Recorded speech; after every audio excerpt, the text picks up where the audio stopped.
क्या युद्ध के बीच तेल और सस्ता होगा? क्या गैस की कीमतें और घटेंगी?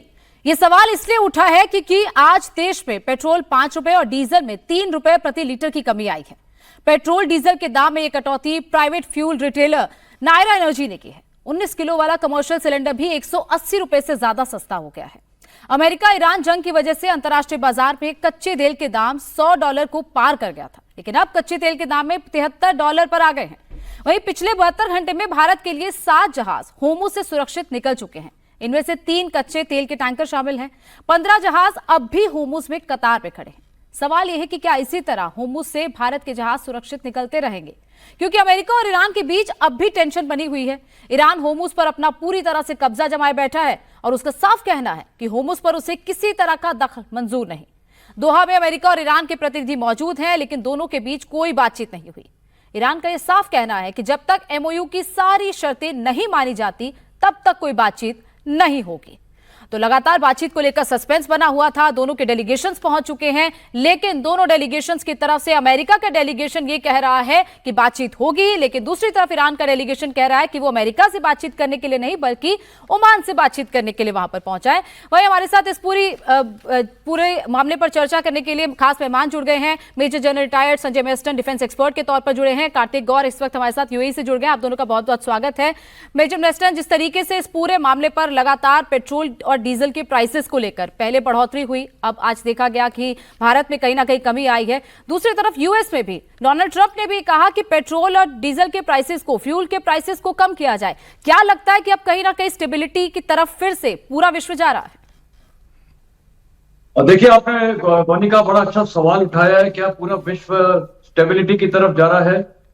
इसको थोड़ा अभी बोलना मुश्किल है। कारण यह है कि आपके ही स्टेटमेंट में आपने बड़ा अच्छा बताया कि ईरान ने बोला है जब तक एमओयू की सारी शर्तें प्रॉपर इंप्लीमेंट और मंजूर नहीं होंगी तब तक हालात खराब ही रहेंगे। तो कहने का मतलब है जिस प्रकार अभी हालात चल रहे हैं वो खराब चलते रहेंगे। लेकिन अगर मैं इंग्लिश में बोलूं तो ब्लो हॉट और ब्लो कोल्ड की स्थिति रहेगी।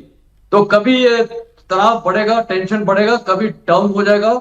लेकिन फिलहाल अभी दोनों तरफ नहीं चाहती है कि ये लड़ाई बढ़े, लेकिन डायलॉग और ये इसमें बैठे रहेंगे ये लोग। इसमें कई इनकी प्रॉब्लम्स होंगी। और उधर इजराइल भी अपना इरादा बहुत क्लियर रखा हुआ है। वो लेबनान में अटैक करता जा रहा है, जबकि वो आपको पता भी सीज फायर वहां पर हुई थी अमेरिका में लेबनान और इजराइल के बीच में। वो भी अभी तक उसका भी उल्लंघन हो रहा है। और साथ में ये जो गाजा में अटैक्स बढ़ते जा रहे हैं और 70% टेरिटरी ऑलमोस्ट अब इजराइल के कब्जे में होगी गाजा की। तो कहने का मतलब है हालात तो ऐसे हैं कि बिल्कुल नाजुक हालात हैं। लेकिन फिलहाल अभी क्योंकि दोनों ने बहुत भीषण लड़ाई लड़ी है तो या तीनों साइड ने, तो अभी ये मैं बोलूंगा ये कूलिंग ऑफ पीरियड है। तो मैं समझता हूं कि 1-2 महीने तक ये छुटपुट घटनाएं घटती रहेंगी। लेकिन एक कूलिंग ऑफ पीरियड में ये ऑयल प्राइसेस और गैस प्राइसेस कम होने की संभावना है। और जैसे प्राइम मिनिस्टर ऑफ इंडिया ने भी आज ही प्रेसिडेंट पेजेस्कियन को बोला है कि स्ट्रेट ऑफ हॉर्मुज में ओपन फ्री शिपिंग होनी चाहिए। अब वो ईरान उसको कहना कब कैसे अमल करेगा वो वक्त बताएगा। लेकिन फिलहाल टेम्पो अभी डाउन है।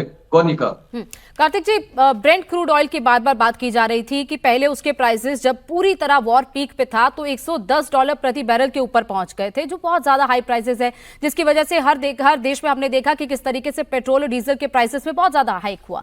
अब उसी स्टेज पर आकर पहुंच गया है जैसा स्टेज 28 फरवरी से पहले था, यानी कि जब वॉर शुरू हुआ था तब भी लगभग $73 प्रति बैरल था और आज भी लगभग वैसा ही सिचुएशन ब्रेंट क्रूड ऑयल का है। तो अब क्या कहें कि ये जो पूरा कूलिंग ऑफ पीरियड है इसमें ब्रेंट क्रूड के प्राइसेस भी थोड़े कूल हुए हैं, अब ये आगे कितनी देर तक ऐसा रहेगा?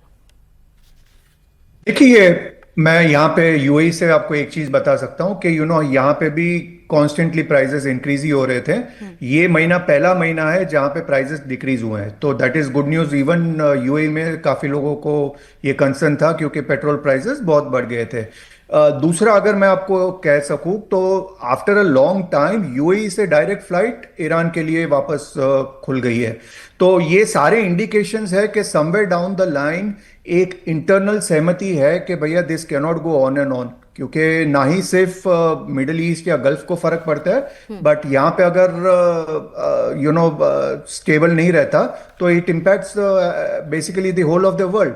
तो मुझे यही लगता है, देखो अभी लॉजिकली हमारे जनरल साहब भी एग्री करेंगे कि इसमें एक ही सॉल्यूशन हो सकता है कि we will have to keep Israel and Lebanon separate out of the peace deal, क्योंकि ना इजराइल मानेगा ना ईरान मानेगा to get its control out of the Houthi and Hezbollah और जो भी उनके प्रॉक्सीज है। तो कहीं ना कहीं अगर आप उसको मिक्सअप कर दोगे ना, तो I don't think it will work out at all. But overall मुझे लगता है मिड टर्म जब तक है, रफली अक्टूबर नवंबर तक, तब तक we can expect this blow hot blow cold या talk talk fight proper full scale war तो I don't see in the next couple of months.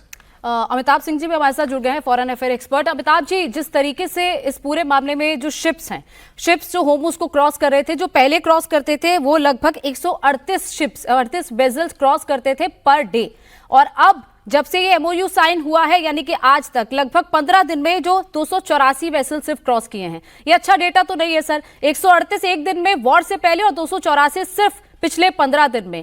क्या ये डेटा और बढ़ेगा या अभी भी जिस तरीके से होर्मुज पे रिस्ट्रिक्शन